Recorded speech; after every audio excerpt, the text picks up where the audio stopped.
ఈ గాజులు చాలా ఏళ్లుగా మా లోకర్లో ఉన్నాయి. వాటి విలువ ఎంతుంటుందో మేము తెలుసుకోవాలి. తనిఖీ చేయడానికి కొన్ని చోట్ల బంగారాన్ని స్క్రాచ్ చేయడం లేదా కరిగించడం అనేది నిజమేనా?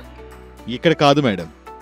శ్రీకర గోల్డ్లో మేమీ బంగారానికి ఎటువంటి హాని కలిగించకుండా మీ బంగారం యొక్క స్వచ్ఛతను తనిఖీ చేసే ఆధునిక యంత్రాలు ఉపయోగిస్తాం. మరి ఎలా చెక్ చేస్తారు? మేము XRF అనే జర్మన్ టెక్నాలజీ స్కానర్ మషీన్ను ఉపయోగిస్తాం.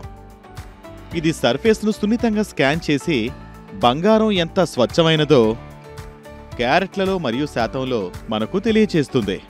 ఈ నెంబర్ చూసారా? అది బంగారం స్వచ్ఛతను తెలియచేస్తుంది. 22 క్యారెట్స్ కంటే తక్కువ ఉన్న బంగారం తక్కువ నాణ్యత గల బంగారం. అయితే మేము మొత్తం ప్రాసెస్ ని చూడగలమా? ఖచ్చితంగా. ప్రతిదీ మీ ముందే జరుగుతుంది మరియు ప్రతి నెంబర్ గురించి మేము మీకు వివరిస్తాం. ఇప్పుడిది కరెక్ట్ అనిపిస్తుంది. గెస్ వర్క్స్ లేవు. శ్రీకర గోల్డ్ మేమందిస్తాం మీ బంగారానికి సరైన విలువ.